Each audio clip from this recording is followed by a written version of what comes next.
Chapter 81 Vishant का गुस्सा।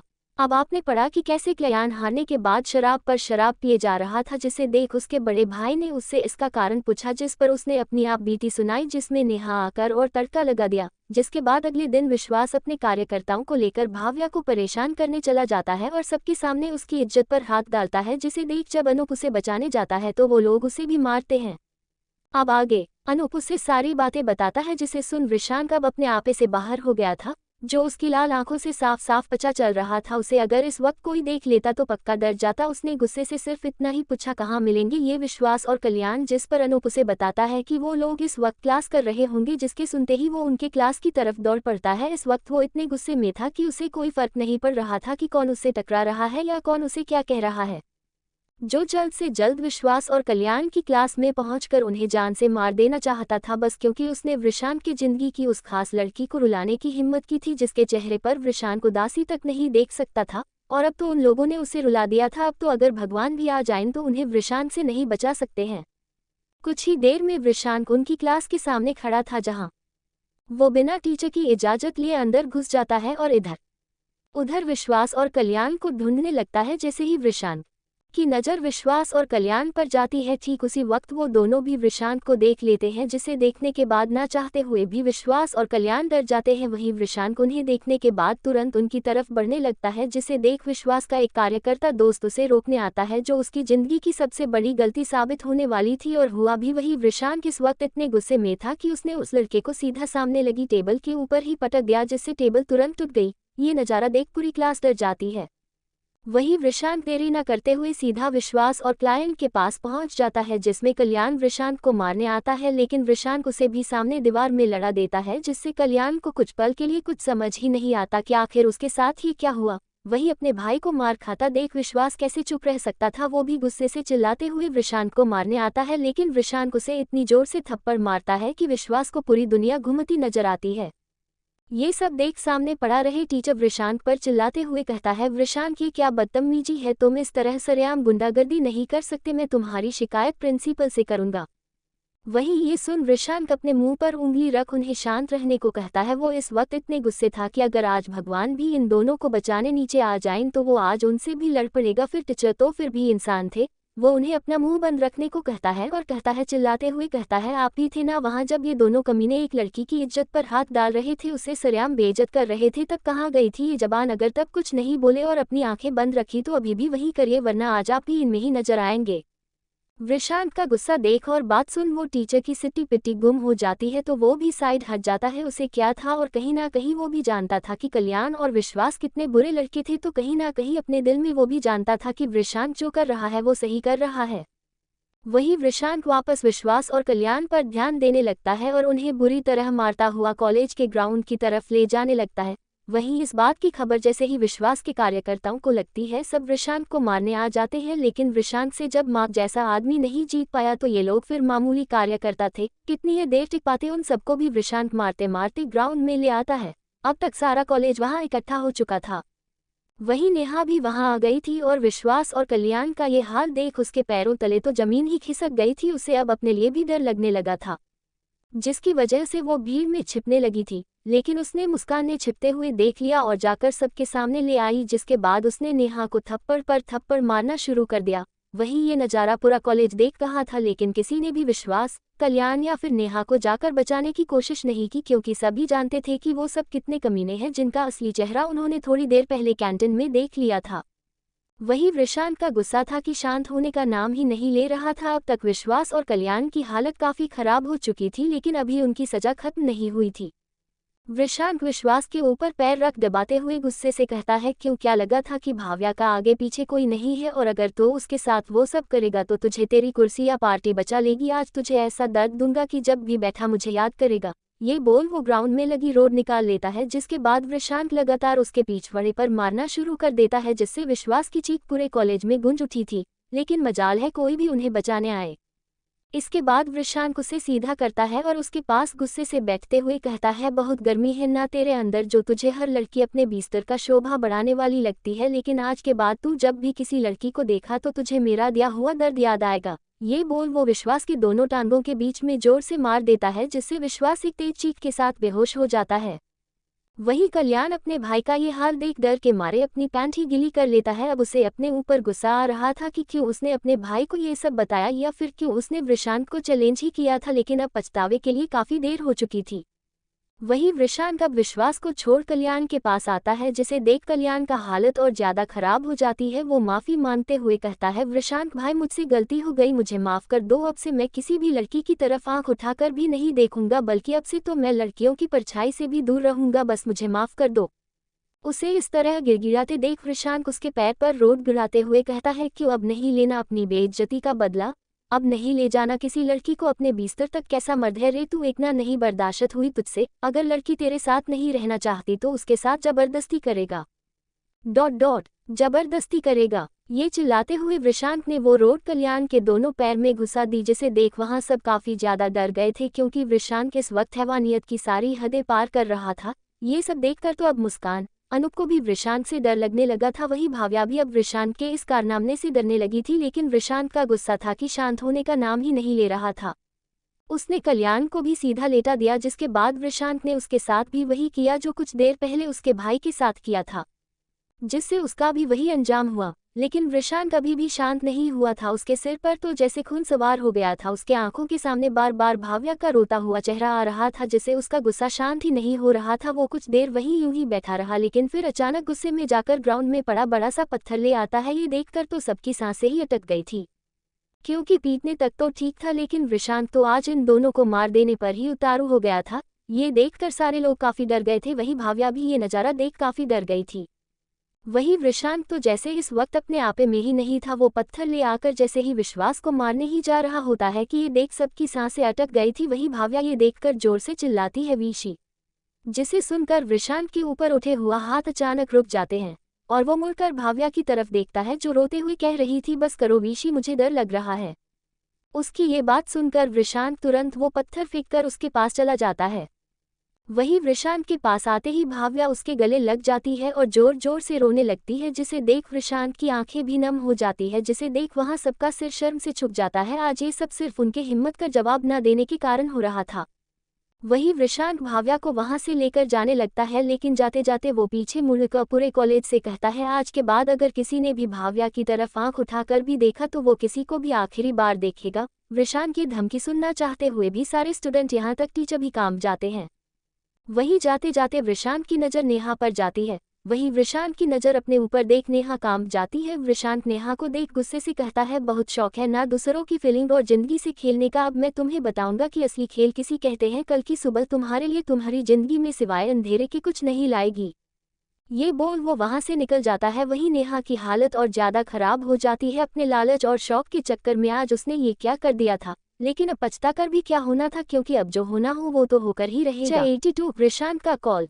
अब तक आपने पढ़ा कि कैसे विश्वास ने अपने भाई कल्याण और नेहा के कहने पर भाव्या के साथ गलत हरकत करने की कोशिश करी, जिससे भाव्या काफी ज्यादा डर गई थी। वहीं उसे बचाने के चक्कर में अनूप भी काफी मार का चुका था, जिसे देख वृषांत अपने आपे नहीं रहता और विश्वास और कल्याण को उनके क्लास से घसीटता हुआ कॉलेज के ग्राउंड तक ले आता है, जहां उनकी खूब तबीयत से कुटाई होती है। जिसके बाद वो भाव्या को लेकर वहां से जाने लगता है, लेकिन जाते जाते पूरे कॉलेज को धमकी देकर जाता है कि आगे से कोई भी भाव्या की तरफ आंख उठाकर भी ना देखे। अब आगे वृषांत भाव्या को लेकर वहां से निकल जाता है। वहीं मुस्कान भी अनूप को लेकर वहां से निकल जाती है और उसे लेकर सीधा हॉस्पिटल जाती है। वहीं अब तक अपने बेटों के पीटने की खबर कुमार साहब को भी मिल चुकी थी, जिसकी वजह से वो अपने जरूरी मीटिंग छोड़कर सीधा हॉस्पिटल जाते हैं, जहां अपने बेटों की हालत देख सहम जाते हैं। जिसके बाद उन्हें उस इंसान पर काफी गुस्सा आता है जिसने उनके बेटों की ये हालत की थी। वो ये सब सोच ही रहे होते हैं कि तभी डॉक्टर रूम से बाहर निकलते हैं, जिसे देख कुमार जी डॉक्टर के पास जाते हैं और उनसे पूछते हैं, डॉक्टर साहब मेरे बेटे ... जिस पर डॉक्टर उन्हें देख कहता है, ओ आप आ गए, चलिए मेरे कैबिन में बैठकर बातें करते हैं। जिसके बाद दोनों लोग कैबिन की तरफ निकल जाते हैं, जहां कुमार वापस से पूछता है, डॉक्टर मेरे बेटे ठीक तो हैं ना। जिस पर डॉक्टर उन्हें बताते हैं, देखिए कुमार जी, मैं आपको झूठी उम्मीद नहीं दूंगा, आपके दोनों बेटों की हालत काफ़ी ख़राब है। उनके शरीर की लगभग 18 हड्डियां टूट चुकी हैं और इंटरनल चोटें भी काफ़ी लगी है। जिसके बाद मुझे नहीं लगता है कि वो दोनों कभी दोबारा अपने पैरों पर चल पाएंगे। वही बात करें उनके मेन पार्ट की, तो उस पर काफ़ी डैमेज हुआ है, तो वो शायद अब कभी बाप भी नहीं बन पाएंगे। ये सुनकर कुमार के पैरों तले तो ज़मीन ही खिसक जाती है। उन्हें तो यकीन ही नहीं हो रहा था उनके बेटों को साथ ऐसा भी कोई कर सकता है। ऐसा नहीं है कि कुमार जी को अपने बेटों की करतूत नहीं पता था, लेकिन वो कहते हैं ना, माँ बाप की नज़रों में अपना बेटा हमेशा सही ही होता है, वैसा ही कुछ हाल कुमार जी का भी था। ये सब सुनने के बाद उनके अंदर का शैतान जाग गया था। वो उस इंसान को खत्म कर देना चाहते थे जिसने भी उनके बेटों के साथ ऐसा किया था। जिसके बाद वो गुस्से से अपने सेक्रेटरी को बुलाते हैं और उससे पूछते हैं, बताओ क्या हुआ था वहाँ, जिस पर उनका सेक्रेटरी उन्हें वहाँ की सारी बात बताता है, जिसे सुन उसकी आंखों से अंगारे बरसने लगते हैं और वो अपने दांत पीसते हुए कहते हैं, एक लड़की की वजह से मेरे बेटों की ये हालत हुई है, उस लड़की और उसके उस दोस्त को मरना होगा, मैं उन्हें ऐसी मौत दूंगा कि सारा शहर ये देखकर कांप उठेगा। वहीं दूसरी तरफ अब तक कॉलेज की खबर प्रजापति भवन में भी पहुंच चुकी थी, जिससे भावेश जी काफी ज्यादा गुस्से में थे। वहीं कौशल्या जी का तो रो रो कर बुरा हाल था। वो लोग अभी कुछ सोच पाते उससे पहले उन्हें बाहर कार के रुकने की आवाज आई, जिसे सुन भावेश जी और कौशल्या जी दोनों ही बाहर की तरफ भागते हैं, जहां वृषांक भाव्या को अपनी गोद में लिए चला आ रहा था, जो अब तक बेहोश हो चुकी थी। वहीं अपने बच्ची की ये हालत देखकर भावेश जी और कौशल्या जी का कलेजा फटने को हो रहा था। उन्होंने कभी नहीं सोचा था कि वो लोग कभी अपने बेटी को इस हालत में भी देखेंगे। वहीं वृषांक उन सब पर बिना ध्यान दिए भाव्या को ऊपर बने उसके कमरे में ले जाता है, जहां आकर डॉक्टर उसका चेकअप करने लगते हैं और वृषांक नीचे आ जाता है। उसे नीचे आता देख कौशल्या जी उससे रोते हुए पूछती है, वृषांक ये सब कैसे हो गया, जिस पर वृषांक अपने सिर झुकाते हुए कहता है, मुझे माफ कर दीजिए आंटी, मैं अपनी ड्यूटी करने में नाकामयाब हो गया, आज जो चाहे मुझे सजा दे सकती है। ये सुनकर भावेश जी कहते हैं, इसमें तुम्हारी कोई गलती नहीं है वृषांक, कोई इंसान किसी के साथ 24 घंटे तो नहीं रह सकता ना, और तुमने जो किया वह भी काफी है। जिसे सुन वृषांक गुस्से से अपने दांत पीसते हुए कहता है, नहीं सर, वो काफी नहीं है, वो दोनों अभी जिंदा है। उसे इतने गुस्से में देख एक बार को भावेश जी भी डर जाते हैं, फिर अपने आप को संभालते हुए कहते हैं, नहीं वृषांक, तुमने जो करना था तुमने कर दिया, अब यहाँ से मैं देख लूंगा, तुम्हें कुछ भी करने की जरूरत नहीं है। वो लोग अभी ये सब बात कर ही रहे होते हैं कि उतने में डॉक्टर भाव्या के रूम से बाहर आ जाते हैं, जिसे देख सब उनके पास भागते हैं। वहीं वृषांक सबसे पहले पहुंचकर उनसे पूछता है, सर क्या भाव्या ठीक है, जिस पर डॉक्टर कहते हैं, हाँ वो बाहरी तौर पर तो ठीक है, बस कुछ खरोंचें लगी है जो 1-2 दिन में ठीक हो जाएंगी, लेकिन डॉट डॉट डॉट ये बोल वो चुप हो जाते हैं। तो कौशल्या जी पूछती है, लेकिन क्या डॉक्टर साहब, जिस पर डॉक्टर साहब उन्हें बताते हैं, देखिए वो बाहरी तौर पर तो ठीक है, लेकिन ऐसे केसेस में अक्सर लड़कियां डिप्रेशन की शिकार हो जाती है, जिसके बाद वो बाहरी लोगों से मिलने में डरने लगती हैं। ये सुनकर भावेश जी पूछते हैं, तो फिर हमें क्या करना चाहिए, जिस पर डॉक्टर साहब उन्हें बताते हैं, इस वक्त में लड़की का परिवार ही उसे संभाल सकता है, आप लोग उसके साथ रहिए, उसे खुश रखने की कोशिश करिए, उसे ये एहसास दिलाइए कि उसके साथ ऐसा कुछ नहीं हुआ है जिससे उसे परेशान होने की जरूरत हो।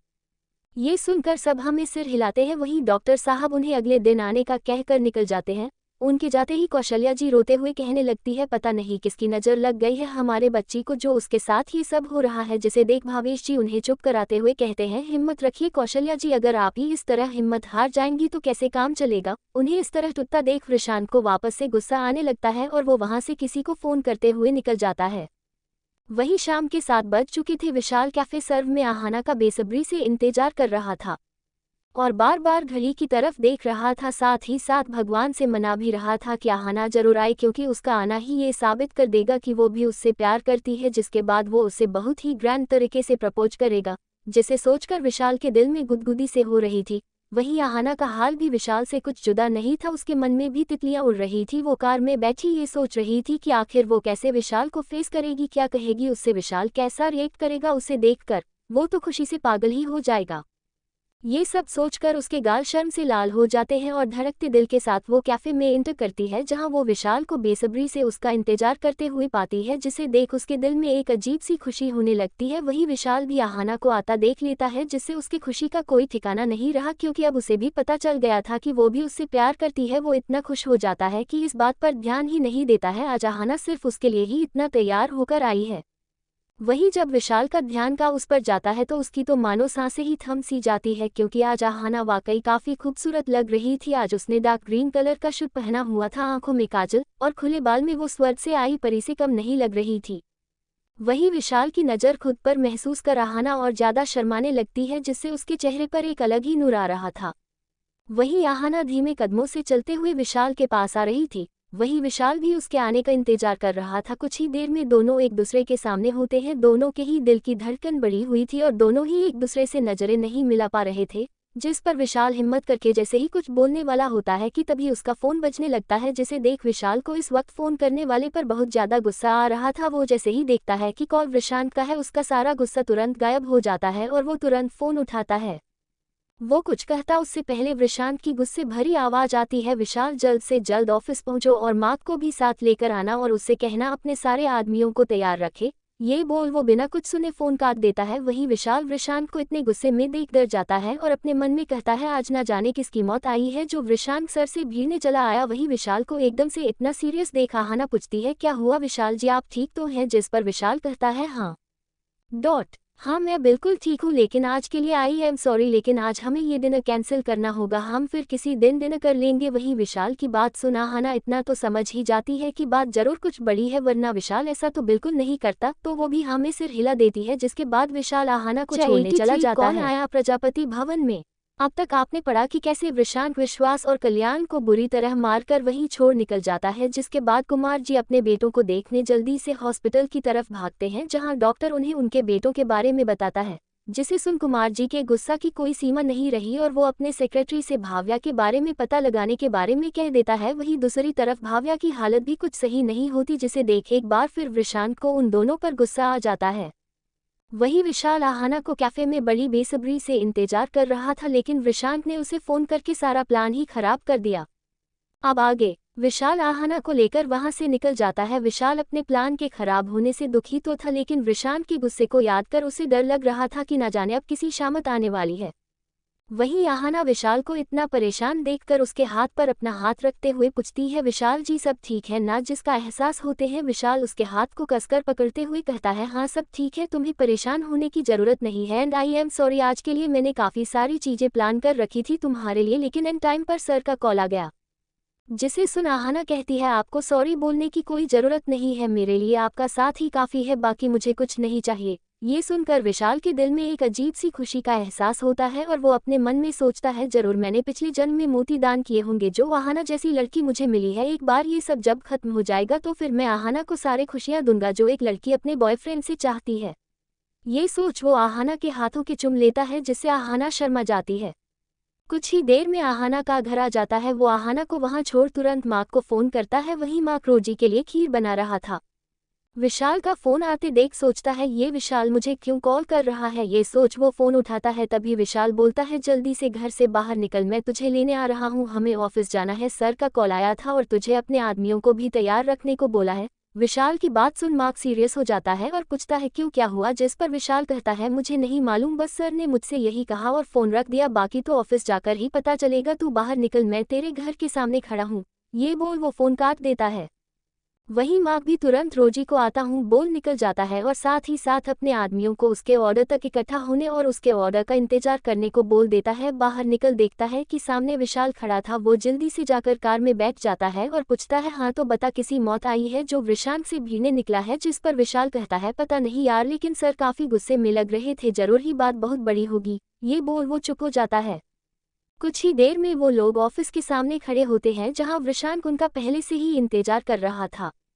वो लोग जल्दी से ऑफिस के अंदर चले जाते हैं, जहां प्रशांत अपने चेयर पर बैठ जाता है। तो विशाल पूछता है, क्या बात है सर, क्या कुछ हुआ है? जिस पर प्रशांत एक गहरी सांस लेते हुए बोलता है, भाव्या के साथ किसी ने जबरदस्ती करने की कोशिश करी है। ये सुनते ही विशाल और मार्क दोनों के पैरों तले जमीन ही खिसक जाती है। वहीं प्रशांत आगे कहता है, और वो लोग कुमार के बेटे विश्वास और कल्याण थे। ये सुनने के बाद तो विशाल और मार्क के हैरानी की कोई सीमा ही नहीं रही, क्योंकि वो लोग भी अच्छे से जानते थे कि कुमार कौन है और कल्याण और विश्वास के बारे में भी जानते थे। ये सुनकर विशाल पूछता है, तो सर आपने क्या किया? जिस पर प्रशांत अपने गुस्से को दबाते हुए बोलता है, वही जो ऐसे लोगों के साथ करना चाहिए। आज के बाद जब भी किसी लड़की को देखेंगे तो डर के मारे काम उठेंगे। ये सुनकर मार्क कहता है, सही क्या सर आपने? मैंने तो सुना है ये विश्वास बहुत ही घटिया आदमी है सर, इसने ना जाने कितनी लड़कियों का रेप करके उन्हें मार दिया सर, और छात्र नेता होने के कारण यहाँ की पार्टी का भी सपोर्ट है उसे, जिसकी वजह से वो हर बार बच जाता था।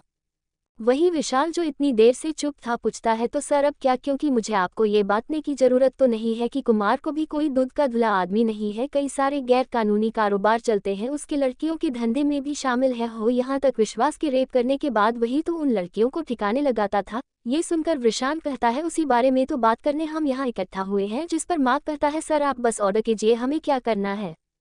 जिस पर वृषांत कहता है विशाल और मार्क तुम दोनों मिलकर कुमार के गैरकानूनी ठिकानों को पता करो और मार्क तुम अपने आदमियों से उसे बर्बाद करने को कह दो, जिसके बाद उन लोगों को पुलिस को खबर करने को कह देना। वहीं विशाल से कहता है विशाल तुम कुमार के बिजनेस के लूपहोल के बारे में पता करो ताकि हम उसका बिजनेस बर्बाद कर सके। ये सुनकर विशाल और मार्क अपने काम पर लग जाते हैं। वहीं वृषांत वापस प्रजापति भवन के लिए निकल जाता है, जहां एक अलग ही तूफान उसका इंतजार कर रहा था।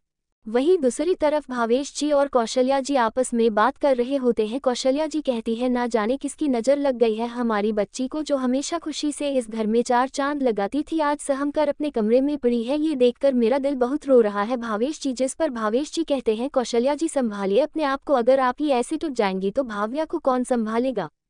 जिसे सुन कौशल्या जी गुस्से से कहती है मुझसे वादा करिए भावेश जी, आप उन कमीनों को सजा जरूर दिलवाएंगे। जिस पर भावेश जी कहते हैं ये भी कोई कहने की बात है कौशल्या जी, मैं जरूर उन्हें सजा दिलवाऊंगा। वो दोनों अभी ये सब बोल ही रहे होते हैं कि तभी कोई जोर से उनके दरवाजे पर लात मारता है, जिससे दोनों लोग एक पल के लिए डर जाते हैं और पीछे मुड़ते हैं, जहां सामने खड़े आदमी को देख दोनों ही हैरान हो जाते हैं। तो क्या होगा आगे, आखिर कौन है वो इंसान जिसने भावेश जी के घर में ऐसे आने की